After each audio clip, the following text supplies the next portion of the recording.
자, 에너지 의학에 대해서 제임스 오슈만 박사님의 챕터 8장 생명의 측정에 대해서 사물의 이면에는 무엇인가 깊이 숨어있는 게 틀림없다. 알베르트 아인슈타인. 자, 이렇게 해서 현 시대에 불과 20년 전만 해도 절대적으로 확실해 보였던 개념들이 더 이상 진리가 아닌 것으로 판명되는 경우가 많다. 그러나 그 모든 탐험과 발견의 이야기들 중에 인체의 에너지 장애에 관한 이야기만큼 매력적이고 중요한 것은 없을 것이다. 서세기 동안 이렇게 많은 학자들이 연구를 통해서 생체 자기장으로 흐르는 이런 것을 이어서 나왔다. 그래서 비중력, 운동에너지, 소리, 에너지 이런 심장 전기에서도 전기, 자기, 열, 빛, 전자기, 운동, 에너지, 소리, 중력, 파동, 탄성 등이 있는 것을 알 수가 있다. 이렇게 알베르트 아인슈타인 같은 분도 노력을 했지만은 결국은 이 완벽한 그런 것까지는 이어지는 후대가 해야 될 이런 내용이 된 것 같습니다. 약 100년 전에 네덜란드 물리학자 빌리엄 아인트호벤은 심장에서 만들어지는 전기를 매우 감도 높은 검력으로 기록할 수 있음을 발견했다. 우리는 이제 각각의 심장 박동이 심장 근육을 통과하는 하나의 전기 펄스부터 시작한다는 것을 알 수 있다. 이 전류는 주변 조직으로 그리고 피부로까지 확산되어 적절한 장치를 통해 측정할 수 있다. 이렇게 심장을 통해 심장 박동이 딱딱 이루어지면서 전체적으로 풀린다 이 말이죠. 심장에서 발생한 전류의 일부는 순환기로 전해지는데 순환기는 전하를 운반하는 이온들의 함량이 높기 때문에 전기 전도성이 매우 우수하다. 이렇게 터져나간다. 팡팡팡팡. 이렇게 이 중요한 발견은 반복적으로 검증이 되어 이제는 심장학의 핵심적인 요소가 되었다. 그런데 정말 이해할 수 없는 것은 지금 이 심장 전문의들뿐만 아니라 아인트호벤조차도 심장의 정기적인 심장 활동에서 발생하는 거의 쓸모없는 부산물에 지나지 않아서 진단도구로서 말고는 특별한 생리적인 기능이 없다고 확신했다. 그러나 다른 대안적인 해석들이 존재하며 이에 대해서는 15장이 소개했다. 전기로부터 발생하는 자기, 전류가 전도체를 통해서 흐르면 주변 공간에 자기장이 형성된다는 것은 기초적인 물리 법칙이다. 심장자기, 웨스테드 발견은 기반으로 하여서 몇몇 과학자들은 심장 전기가 반드시 자기장을 만들어낼 것이라고 예측했지만 1963년이 되어서야 그것을 측정할 수가 있었다. 이렇게 세월을 흐르면서 볼과 맥피가 심장을 연구 대상으로 삼은 이유는 심장이 인체의 어떤 조직보다도 강한 전자기적 활동을 드러내기 때문이었다. 최근에 생명체가 지구장 사이에 밀접한 관련이 있음을 암시하는 발견들을 주목해 보건대 개체의 경계에 관한 학계의 오래된 중요한 질문을 다시 꺼내보게 된다. 과거에는 개체를 피부 안에 놓여 있는 것으로 정의할 수 있었으나 에너지장을 가둬놓을 수 없다는 것은 물리학의 진실이다. 심장박동은 전기장을 만들어서 초당 18만 6천 마일의 광속으로 공간에 전파된다. 거리가 멀어질수록 강도는 약해지지만 그 장이 끝난다고 말할 수 있는 지점은 없다. 실제로 장은 환경 속의 다른 장들이 만들어내는 노이즈에 묻혀 측정이 불가능해질 때까지 점점 약화되지만 과학자들은 노이즈로부터 신호를 분리해낼 수 있는 더욱 정밀한 도구와 방법을 개발해 하고 있다. 양자혁명. 보울과 맥피는 1963년 심장이 틀림없이 자기장을 만들어낼 것이라고 예측했고 이를 측정하기 위해서 상당한 노력을 했다. 보울과 맥피는 논문이 발표되고 몇 년이 지나지 않아서 몇몇 과학자들이 불가능해 보였던 것을 실제로 일어난다는 것을 보여주었다. 이 현상을 터널링이라고 하는데 우리에게 친숙한 고전적인 세계에서는 가능하지 않으나 양자 영역에서는 쉽게 설명이 된다. 몇 가지 터널링의 예가 있는데 영국의 물리학자 브리언 조셉은 자기의 이름을 따서 그는 캠브리지 대학에서 대학원생으로 했던 1962년에 이 현상을 예측했다. 스쿠이드 자기계 얇은 절연막을 두 개의 초전도체 액화 헬륨으로 냉각시킨 두 개의 금속 사이에 도면은 전자성으로 구성된 초전도 전류가 절연막을 넘어 흐르게 된다. 조셉슨 효과는 전자기와 초속 컴퓨터에 이용이 된다. 그러나 우리에게 가장 흥미로운 적용은 바로 스퀴드의 한계 또는 그 이상의 조셉슨 접합체가 액화 헬륨에 잠겨 있다. 이 기기는 진머만과 그의 동료들에 의해서 개발이 되었다. 적정 조건 하에서 조셉슨 접합체는 주변 자기장에 매우 민감해진다. 스퀴드와 그 기반을 둔 연이은 기기들은 현재 인체 내의 생리 현상에 의해 생산되는 생체의 자기장을 측정하기 위해서 전 세계 의학 연구 실험실에서 사용되고 있다. 심자도 스퀴드의 최초 생물학적 적용은 매사추세츠 공과대학교의 프란시스 비터 국립자기연구소에서 설치한 두껍게 차폐단방에서 이루어졌다. 자, 이런 것이 연구가 되어졌다라는 거죠. 인체 주변에 생성되는 생체의 자기장을 검출 및 측정하고 매핑하는 스퀴드 자기계의 기본적인 디자인. 생체의 자기장은 픽업 코일의 전류를 유발한다. 뭐 이렇게 피부 전극을 통한 심전도 기록. 심자도는 심전도와 비교해서 많은 장점이 있다. 심자도는 비침습적이면서 비접촉적인 기술이다. 또한 심전도보다도 공간 해송도가 훨씬 높다. 환자는 옷을 입은 채로 측정하며 피부 질환이나 흉부 손상, 화상 등과 같은 흉부의 전극, 장사 위험도 평가 차를 보여준다. 심장 전기장의 기록. 심전도 현대의 심자도 장치. 뇌의 전기와 자기. 아인트허벤이 심장 전기의 발견으로 노벨상을 받은 지 몇 년이 지나지 않아 한스 베르거 1929년에 두피의 부착한 전극을 통해 뇌에서도 훨씬 작은 전기장을 측정할 수 있다고 발표했다. 이렇게 되었군요. 메트로스는 그의 눈을 감을 때 레전드 알파파가 쉽게 측정됨을 밝혔다. 뉴런의 기능에 대한 연구로 아드리아는 찰스 셰링턴과 함께 1932년에 노벨 생리의학상을 수상했다. 측정 기술이 더욱 정밀해져서 뇌파도는 신경학에서 표준적인 진단법이 되었다. 이렇게 베르그는 뇌전도의 아버지라고 불리게 되었다. 1972년에 코헨은 그의 스퀴드 장치를 뇌의 영역까지 확장할 수 있었다. 이렇게 미트는 의 차폐실은 능형 입방 팔면체 모양이었다. 뇌전도 뇌파를 통해서 이렇게 뇌의 자기장 연구를 위한 차폐실 이래 발전이 되어지고 이렇게 니켈, 철, 그리와 몰레브덴이 추가된 니켈, 철 합금으로 투자율이 매우 높아서 정자기장과 저주파 자기장을 측정하는 데 매우 효과적이며 다른 방법에 의해서 그 성질이 약화되지 않는다. 뇌의 장들, 심장보다도 수백 배 작아서 이 미세한 장들을 검출해내기 위해 수많은 수선과 조정 기술을 더하여 기존의 스퀴드를 새로 디자인하였다. 그 결과로 최초의 뇌의 생체 자기장을 기록하게 되었다. 뇌 자기장의 측정은 기술적으로 매우 어렵기 때문에 뇌파 중에 상대적으로 강하게 나타나는 알파 리듬에 초점을 두었다. 약한 장, 강한 장. 아인트허벤이 심장의 전기장을 발견하였을 때 그것은 극도로 약한 장에서 측정하기가 매우 어려웠다. 이제 우리는 기술의 발전으로 심장이 신체에서 가장 강한 장을 발전시킨다는 것을 알게 되었다. 심장에 비하면 뇌의 장들은 약하지만 신경의 활동은 운동과 생각, 자기 인지 및 의도 등과 같은 우리가 하는 모든 것들이 관여하고 있다. 따라서 서로 다른 장들이 약하냐 또는 강하냐 하는 것은 생물학적인 중요성을 의미한다기보다는 단지 측정 장비에 관한 표현에 지나지 않는다. 심장과 뇌의 생체 자기장 측정으로 생체 자기장 연구가 폭발적으로 증가했다. 스퀴드 장비도 상업화되어서 10개 이상의 회사에서 생산하고 있다. 생체 자기장은 피부 표면에 측정되는 전기장보다 실제 뇌에서 일어나는 현상들을 더 잘 반영하는 것으로 나타났다. 뇌전도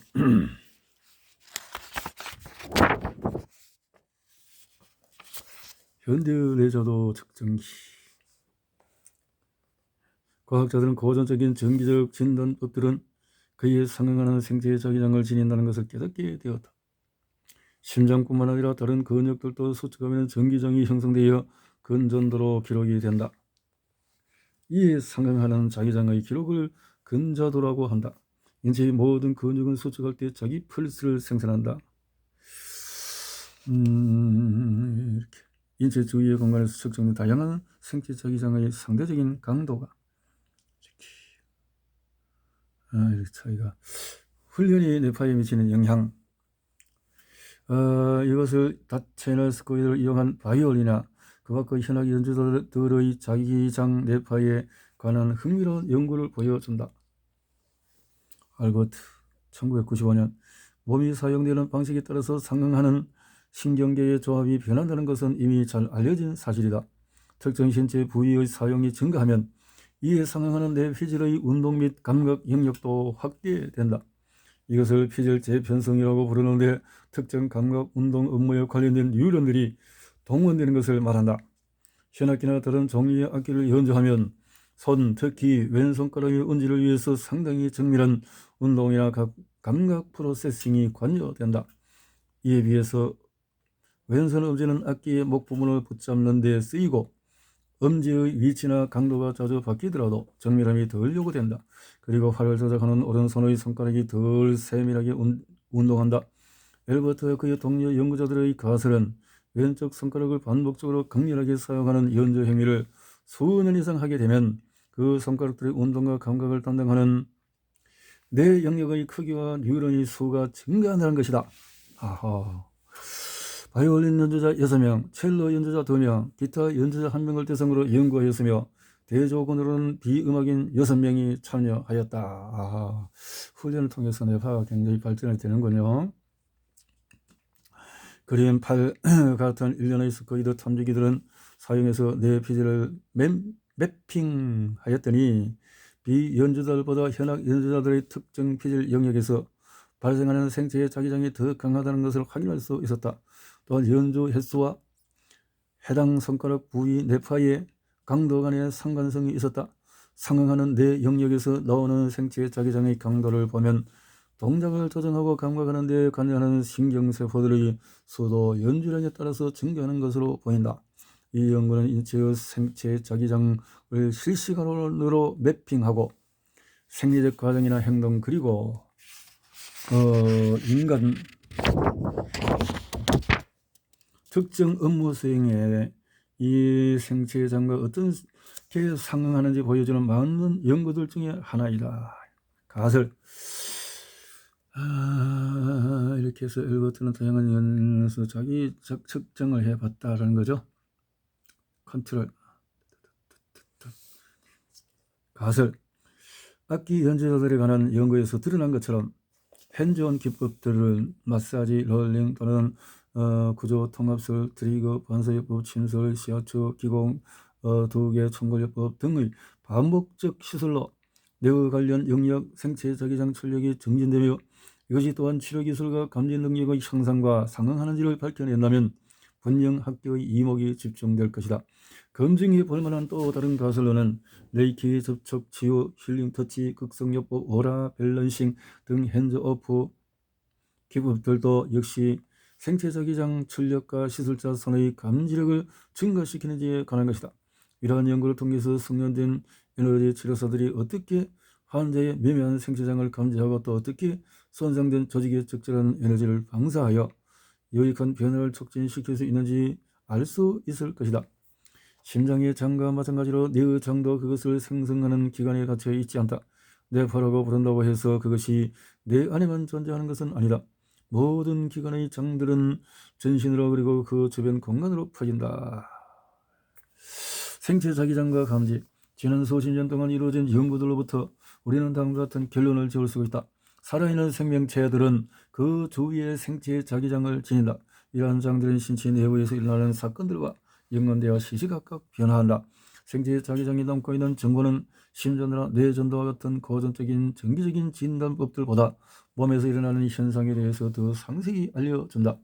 비록 객관적인 증거는 없지만 생체장은 인체에서 빠른 커뮤니케이션 시스템으로 작용하며 신체의 다양한 기능들을 통합하도록 돕는 역할을 한다는 가설을 설정할 만하다. 생체장들이 신체 내에서 일어나는 사건들을 정확히 반영한다고 말하는 것과 어떤 사람이 그런 생체장을 잘 보고 느낄 수 있다고 주장하는 것은 별개의 문제이다. 기술 생물학을 반복 재현한다는 오래된 이야기가 있다. 우리의 모든 기술 장치들은 자연의 법칙과 에너지를 가지고 행해졌던 수백만 년 동안의 진화적인 실험 과정에 고안되고 개량되었다. 이렇게 레퍼런스 언급이 있네요. 자, 챕터 9 조절 에너지 학. 조절 에너지 전자기 커플링을 통한 분자 간 들뜸 에너지 전파는 단순하게 생각할 문제는 아니다. 제르지. 요약. 센트 제르지는 그의 강의와 대화에서 생명현상의 과정은 너무나 빠르고 미묘해서 신경 임펄스의 느린 움직임이나 분자들의 무작위적인 충돌로서 설명되지 어렵다고 말했다. 이것이 사실이라면 몸속에 있는 신경 임펄스나 화학 반응보다도 더 빠르게 작동하는 커뮤니케이션 또는 조절 시스템은 과연 어떤 종류가 있을까? 이 질문이 중요한 이유는 학식 있는 사람들의 눈에 기존 생의학의 테두리를 넘어선 것으로 보이는 수많은 치료법들과 관련이 있기 때문이다. 그 치료법들에 무슨 문제가 있는 것일까? 아니면 정성과학이 무언가 중요한 것을 놓치고 있기 때문일까? 이 장에서 생의학에서 역사적인 이유들로 인해 탐구되지 않았던 그 결과로 저변의 다양한 커뮤니케이션 메커니즘이 연구되지 못했던 매우 중요한 현상들을 조명할 것이다. 보완 대체 요법에 대한 광범위한 연구와 기초 생활학 지식을 통해 내릴 수 있는 결론은 각각의 치료법은 하나 또는 그 이상의 조절 시스템과 상호작용을 함으로써 성공적으로 작동함에도 불구하고 기존의 생의학은 이 시스템들에 관한 이해가 부족하다는 것이다. 이 장에서 조절 생물학의 핵심 주제를 완전히 뒤집어 살펴볼 것이다. 이렇게 조절 생물학과 조절 생의학 분야에서 강대한 미지의 영역이 존재함을 알게 될 것이고, 커뮤니케이션 통제, 조절, 협동, 통합, 피드백, 에너지 흐름과 같은 주제는 생명 시스템과 치유 과정을 이해하는 데 필수적이다. 에너지 바탕 구조. 어떤 손상이나 질병이 발생하면 이에 반응하여서 매우 정교한 일련의 생리적 프로세스가 전개된다. 몸은 환경의 변화에 극도로 빠르게 적응하고 손상이나 질병에 적절히 대처할 수 있도록 설계되어 있다. 이런 조절은 어떤 결함이 발생한 직후에 매우 짧은 시간 안에 시작되는 것 같아. 기초 생물학에도 이렇게 설명하고 있다. 진화 과정을 거치면서 생명 시스템은 다양한 물리학적인 법칙과 다양한 조절법들을 활용하고 최적화시켜왔다. 몸이 적응하지 못하거나 상처가 스스로 치유되지 못하면 이것은 바로 의료적인 문제가 되는 것이다. 조절 실패를 간단히 설명하자면 일부 주요한 커뮤니케이션 프로세스가 적절하게 기능하지 않는 것이다. 고장이 났기 때문이다. 이 말이죠. 일반적으로 신체에서 조절 커뮤니케이션 핵심은 신경계라고 가르친다. 그 외에 연구된 조절 기전은 호르몬, 신경호르몬, 신경전달물질, 항문, 성장인자, 사이토카인, CAMP 같은 세포의 전령들의 분자적인 메시지를 이용하는 방법이 있다. 우리는 알베르트 센트 제르지가 옳았음을 알게 될 것이다. 그는 신경 호르몬 2차 전령 시스템만큼 중요하고 필수적인 또 다른 커뮤니케이션 및 조절 시스템이 반드시 존재한다고 보았다. 예를 들면 면밀히 관찰해보면 신경계는 신체 손상의 회복이나 질병에 대한 조절에 있어서 실제로 매우 작은 역할만을 수행한다. 작은 역할만을 수행하고 있다 이 말이죠. 의사나 다른 이종요법 치료사들을 혼란에 빠뜨려서 보완 대책을 이해하지 못하게 막는 주된 이유는 에너지 치료사들이 주류의학적인 패러다임에서는 아직 인식하지 못하는 커뮤니케이션 조절 시스템을 통해서 작업하기 때문이다. 주류의학적인 패러다임은 여전히 신경, 생화, 화학 메신저 등에 주로 초점을 두고 있다. 그런데 이제는 에너지적으로 이야기가 펼쳐지면서 우리는 가치 있는 새로운 정보와 개념들을 얻게 되었다. 이로써 생리학과 의학에 대한 이해가 증진되고 모든 임상적인 접근들에서 그 효과가 좋아지고 있다. 신경 및 화학적인 메시지를 넘어선 조절. 알베르트 센트 제르지는 생명현상의 빠른 속도와 정밀성을 설명하고자 하면 반드시 존재해야만 하는 생체 안의 어떤 다른 시스템을 찾고자 수년을 보냈다. 11장에서 제시될 그 물질을 예상하고 센트 제르지는 전자와 양성자 같이 매우 작으면서 고도의 운동성을 지닌 단위들이 반드시 존재해야 할 조절 생활학의 전체 그림을 완성할 수 있을 것이라고 결론을 지었다. 그는 또한 분자들 사이에서 일어나는 공명과 전자기 커플링의 중요성을 인식하고 있었다. 등등등등. 자, 호르몬 같은 1차 전령들은 순환기를 통해서 전신으로 전달되어 확산을 통해서 세포 외곽으로 나아가는 것으로 여겨지고 있다. 마찬가지로 2차 전령들은 세포 내역이라는 희석 영역으로 확산이 되어진다. 조절 분자들의 확산은 상대적으로 느리고 무작위한 과정이다. 조절 분자, 세포에서 신호 분자, 방철, 일반적으로 농도, 경사에 따른 확산 방식으로 신호가 전달된다. 신호 분자가 확산에 의해서 세포 표면 수용체에 결합하면 세포 내의 2차 전령의 확산을 통해서 세포 핵 안의 표적 정서에 부착된다.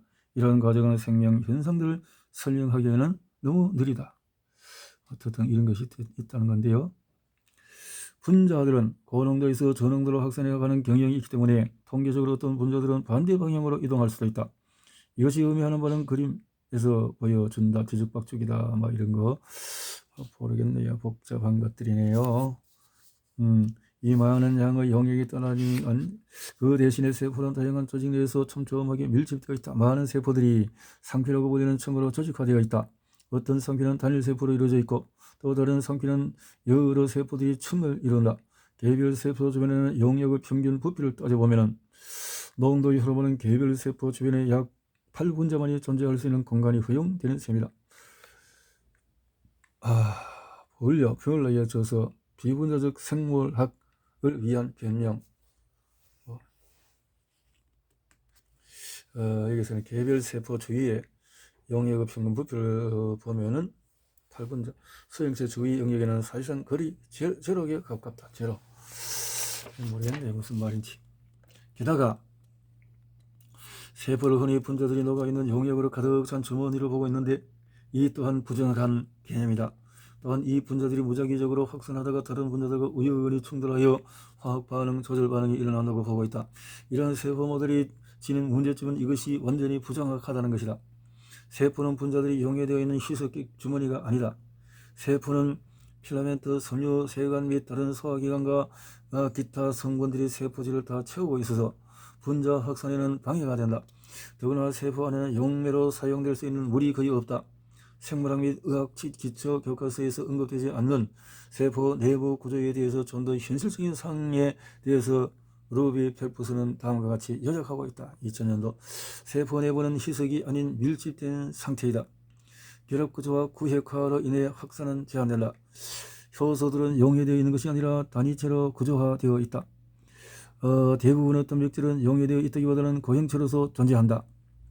이게 뭐 물, 액체가 이런 것이 아니라는 거죠. 이 의미를 잘 이해한다면 우리의 기존 관점, 즉 세포 내 2차 전령 분자들이 어떻게 움직이는지, 그리고 대사에 관여하는 많은 반응 물질들이 어떻게 움직이고 상호작용하는지에 대해서 다시 생각해 보아야 한다.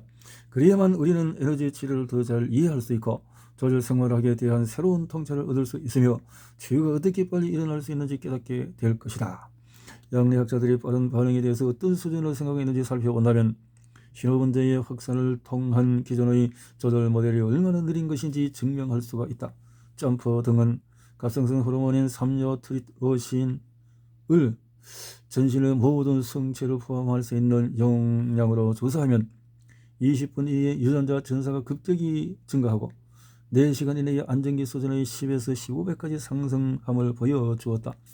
다른 반응들을 좀 더 빨라서 지연기가 10분 이내로 관찰되었다.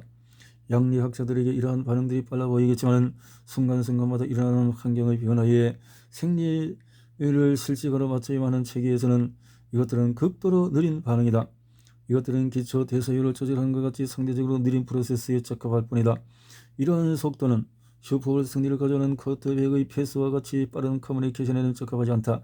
또한 올림픽 금메달을 가져오는 완벽한 트리플 악셀을 구사하기도 불가능하다. 그리고 이것들은 신체 손상 및 빠르게 반응하도록 하는 그런 종류의 커뮤니케이션도 아니다. 또 다른 커뮤니케이션 모델, 신경계 0.5에서 120mm 범위의 속도로 정보를 전달한다. 큰 신경일수록 속도가 빠르고 초당 풋볼 경기장과 한만 길이의 임펄스를 전도할 수 있다. 포식자, 피식자 상황에서 일어나는 생존을 위한 압박으로 인한 감각 운동 시스템은 매우 민감하고 빠르게 반응하도록 진화되었다. 이러한 시스템의 도움으로 정확한 시간에 맞춰 날렵하게 그리고 믿을 수 없을 정도로 조화롭고 고도의 춤이나 운동, 무술 같은 복잡한 운동을 수행할 수가 있다. 전의라고 불리는 상태에서 이루어지는 운동 수행에 관해 많은 사례가 있다. 신경 프로세스는 많은 뉴런이 동원되고 시냅스를 거쳐야 하므로 복잡한 상대적으로 느리다. 더 빠른 다른 메커니즘이 있어야만 한다. 예를 들면 시각 시스템은 어떤 이미지를 시각 퀴즈까지 전달하는데 0.25에서 0.5초가 필요한데 사실 이것은 우리가 실제로 인지하는 방식이 아니다. 노래 트렌더스는 환상을 만드는 프로세서, 즉 다양한 감각 시스템으로부터 서로 다른 속도로 정보가 전달되려도 이 감각 정보의 흐름들을 조율하여 좀 더 부드럽고 동화된 현재의 의식 경험을 만들어내는 프로세서가 있다고 하였다. 이와 관련된 현상으로 캐나다 신경생리학자들에 의해서 발견된 사건과 관련 탈동기화가 있다. 이들의 보고에 의하면 뇌 표면의 전극으로 기록되는 정상적인 감각 운동 리듬들이 어떤 동작이 시작되기 전 4초 정도 탈동기화 또는 차단된다. 이러한 일시적인 현상 때문에 감각 입력 신호에 반응하여 처리하는 데 시간이 얼마나 걸리는지 정확히 알기 어렵다. 우리가 경험하기로는 친숙한 대상물을 거의 즉각적으로 인지하는 것 같지만 실제로는 처리하고 반응하는 시간을 측정하는 것도 아직은 어렵다. 반응 시간이란 것이 시각적 처리 과정과 신경 근육 반응 모두를 포함하고 있기 때문에 적절한 평가 지표는 아니다. 12장에서 무의식적 마인드와 직관한 관련된 비신경적인 커뮤니케이션 시스템에 대해서 요약하고 있다. 이들 메커니즘 중에서 일부는 신경보다도 훨씬 빠르다. 센트 제르지가 1957년 그랬던 것처럼 많은 연구자들이 정기자적 또는 광자적인 커뮤니케이션을 제기해왔다. 또 많은 연구들에서 물리장벽에서 화학적 정기적 커뮤니케이션이 차단되어 물리적으로 분리된 세포들도 서로 커뮤니케이션을 할 수 있음을 증명했다. 한 연구에서는 생체 발광 능력이 거의 없는 세포들 사이에서 전자기적인 커뮤니케이션이 과연 물리적으로 타당한지에 대해서 질문을 던졌다. 이 연구에서 결론은 매우 약한 발광도와 더불어서 신호 대자분비가 좋지 않기 때문에 세포 간 광자적 커뮤니케이션은 불가하리라는 것이다.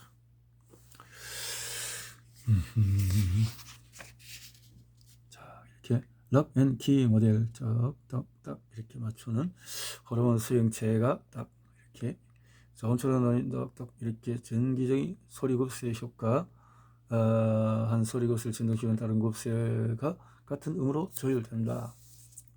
띵 소리급수. 생체 과학적 연구. 생체 발광보다 훨씬 더 약한 동조성 생체 광자 방출에 관해서는 잘 모르고 있는 것 같다. 살아있는 세포들은 극도로 약한 전기장을 증폭시키며 대량의 주변 자본으로부터 신호를 분해낸다. 3장에서 언급했듯이 과학자들은 매우 작은 에너지 장이 생물학적 효과를 가질 수 있는지 의문을 지녀왔다. 보여주었다. 포르 연구는 저에너지 진동장을 이용하는 의료기기 에센셜 오일, 약초 및 동정요법과 약학 이외에도 음성과 선을 이용하는 파동의학 분야의 전환점을 찍었다. 포르 연구, 파동의학, 자물쇠, 열쇠, 모형, 전륜과 수용체, 효소와 기질, 그리고 항체와 항원 간의 상호간에 대해서 단순한 자물쇠, 열쇠, 모형으로 비유되어 왔다. 전륜은 열쇠이고 수용체는 자물쇠이다. 세포 안에서 대소전기적 생화학자들이 사용하는 용어로서 보다는같이 대소 과정에 효소가 적용하여 분해하는 물질은 열쇠이고 효소는 자물쇠이다. 누구나 열쇠와 자물쇠를 사용하기 때문에 이 이미지는 쉽게 이해될 수 있다. 그러나 쉽게 이해되는 이미지는 기만적일 수 있고 또 무언가에 대한 답은 이미 다 나와 있다는 인상을 줄 수가 있다. 자물쇠, 열쇠, 자물쇠와 열쇠. 무작위적인 확성은 너무 느리고 너무 부정확해서 적식의 질서 있는 생체 조절이 불가능하다. 세포 안에서 조절 분자들의 확산과 대사 기질을 확산한 개체가 환경의 빠른 변화에 적응하기에 너무 느리다. 그렇지. 분광법, 분자 전기장의 워크.